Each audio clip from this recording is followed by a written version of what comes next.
Assalamualaikum warahmatullahi wabarakatuh. Perkenalkan, nama saya Firmansyah, kelas 10 MPLB 3.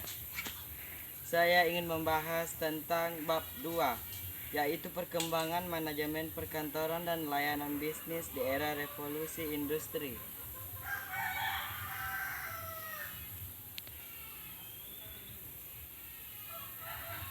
Bagian A, tujuan pembelajaran. 1.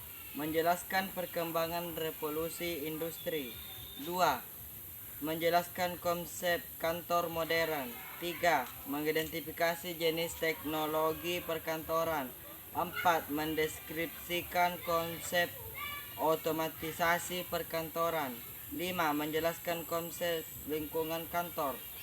6. Menjelaskan konsep standar kerja perkantoran. 7. Menerapkan budaya kerja perkantoran yang ramah lingkungan. Bagian B, apersevi. Pada bab sebelumnya kalian telah mempelajari manajemen perkantoran dan layanan bisnis. Di era digitalisasi menjadi pertanda jelas bagi kemajuan teknologi saat ini. Bagian C, perkembangan revolusi industri. 1. Pengertian revolusi. Menurut Zimmerman, mengidentifikasi era revolusi industri dan selanjutnya akan melibatkan pekerjaan pada kemampuan sains, teknologi, teknik, dan matematika, Internet of Things. Pembelajaran sepanjang hayat sebanyak 75%. 2. Sejarah perkembangan revolusi industri. Dalam perkembangannya diawali industri manufaktur di Inggris pada tahun 1760 sampai dengan 1840 yang menggantikan tenaga manusia ke dalam tenaga mesin. 3. Ciri revolusi industri. A. Inovasi. Inovasi yaitu keberadaan dan kemajuan setiap kantor dan instansi terlihat dari intensitas anggotanya melakukan inovasi. B. Otomasi yaitu revolusi industri memberi dampak beberapa jenis pekerjaan akan mengalami disrupsi atau digantikan oleh tenaga mesin. C. Transformasi yaitu dukungan siber internet. Dalam era digitalisasi ini akan mendorong transformasi informasi yang begitu cepat terjadi. 4. Dan dampak dan tantangan revolusi industri. 1. Dampak sosial. Dampak sosial adalah karena dalam masa ini semua program produksi menggunakan mesin berteknologi tinggi dan menggantikan tenaga manusia dalam dunia bisnis, tentu akan berpengaruh terhadap ketersediaan lapangan kerja. Yang kedua, dampak politik. Dampak politik adalah digitalisasi hampir di semua sektor kehidupan sudah berjalan. 3. Dampak ekonomi yaitu beralihnya transaksi melalui online. Berdampak pada transaksi konvensional banyak yang tutup. D. Konsep kantor modern. Konsep kantor modern dalam era digitalisasi saat ini tetap masih dibutuhkan. Bukan berarti faktor kantor tersebut akan hilang. Pentingnya kantor dalam masa ini tercermin dari beberapa alasan berikut. Yang pertama, kantor sebagai ujung tombak perusahaan dalam membantu mengenalkan atau mempromosikan jenis usaha atau layanan bisnis. Yang kedua, kantor juga memberi fasilitas penyimpanan dokumen dan laporan yang dibutuhkan untuk mengambil kebijakan manajemen. 3. Kantor akan membantu pemilik usaha dan menjalankan fungsi sebagai manajemen usaha. 4. Meningkatkan ukuran bisnis yang beralih dalam bisnis online akan diikuti oleh pekerjaan kantor. Dengan demikian kesempatan kerja secara luas akan tersedia.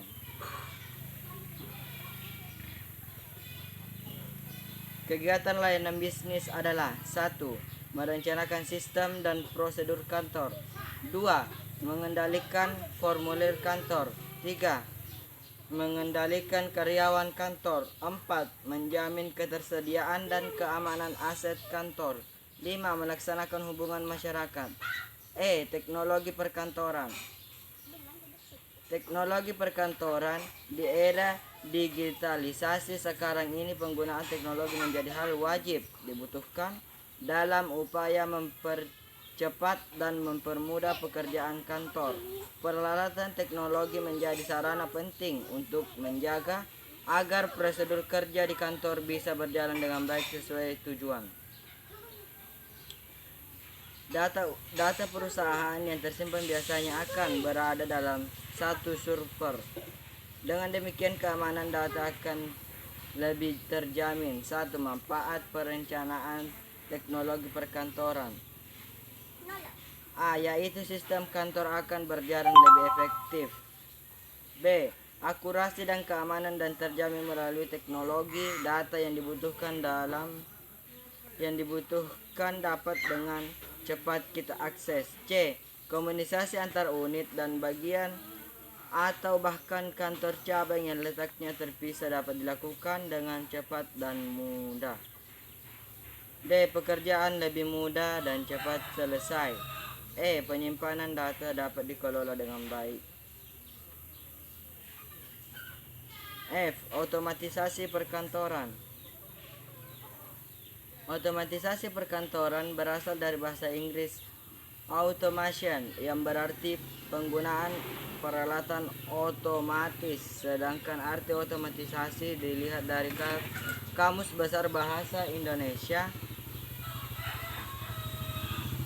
berasal dari kata otomatis yang berarti belajar dengan sendirinya. Dari pengertian di atas dapat disimpulkan bahwa otomatisasi perkantoran adalah penggunaan teknologi atau peralatan kantor secara elektronik yang dilengkapi dengan sistem elektrik atau aplikasi dalam pekerjaan kantor untuk mencapai efisiensi, efektivitas, dan produktivitas kerja. 2. Tujuan otomatisasi kantor. A. Menggabungkan penerapan teknologi. B. Memperbaharui proses pelaksanaan pekerjaan di kantor. C. Meningkatkan produktivitas dan efektivitas pekerjaan. D. Meningkatkan komunikasi yang baik antar manajemen, mendukung pengambilan keputusan yang lebih baik dan cepat. 3. Manfaat otomatisasi kantor.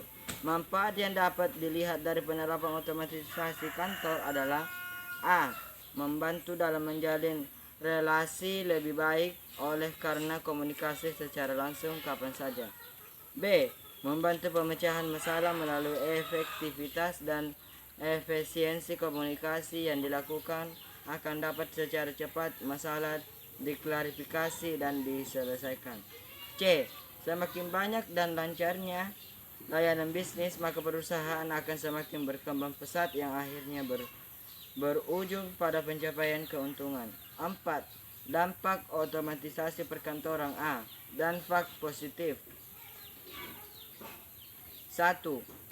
Penanganan informasi menjadi lebih mudah.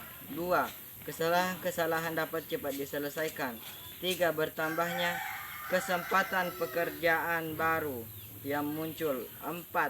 Waktu kerja lebih cepat. 5. Pekerjaan menjadi lebih ringan. 6. Pelayanan perkantoran lebih luas.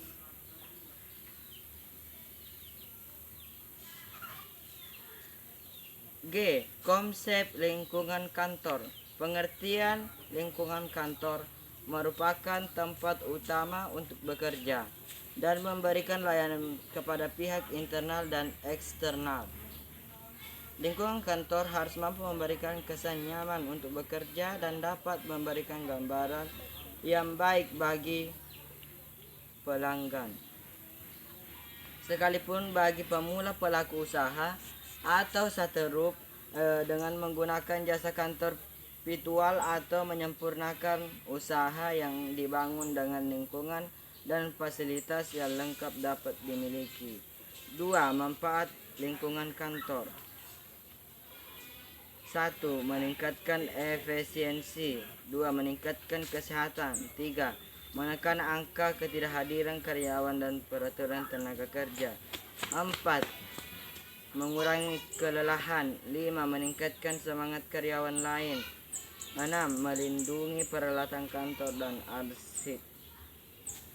H. Standar kerja perkantoran. A. Pengertian standar kerja. B. Jenis standar kerja. C. Penerapan standar kerja. 1. Budaya kerja perkantoran ramah lingkungan. A. Pengertian budaya kerja, yaitu konsistensi terhadap penerapan prinsip kerja yang sesuai SOP akan membentuk budaya kerja yang baik di tempat kerja. B. Pengertian ramah lingkungan. Perilaku ramah lingkungan merupakan perilaku kerja dengan menggunakan konsep 5R yang ditetapkan pada standar kerja atau SOP di tempat kerja. Penerapan budaya kerja yang ramah lingkungan, yaitu penerapan budaya kerja ramah lingkungan tidak dapat serta merta hanya dimengerti saja. Rangkuman. 1. Perkembangan kantor modern merupakan salah satu dampak dari perkembangan revolusi industri yang terjadi saat ini. Ciri kantor modern saat ini terlihat jelas dari penggunaan teknologi perkantoran yang dilengkapi dengan sistem pelayanan yang serba otomatis. 2. Otomatisasi dalam layanan bisnis marak sudah kita lakukan hampir setiap hari. Hampir setiap kegiatan sehari-hari kita sudah menggunakan jenis layanan aplikasi sehingga segala kebutuhan kita dapat dipenuhi dengan baik atau self-care. 3. Jenis perangkap lunak dalam aplikasi perkantoran yang digunakan adalah Microsoft Office, voicemail, kalender elektronik, konferensi audio, video teks, pengolah kata, pengolah angka, konferensi video, transmisi, fax chimsle, konferensi komputer, dan surat elektronik.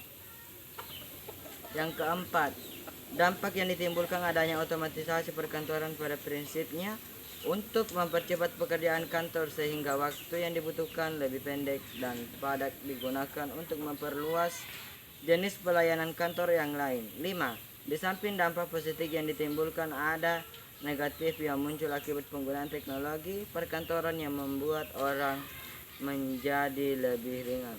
Sekian dari saya. Wassalamualaikum warahmatullahi wabarakatuh.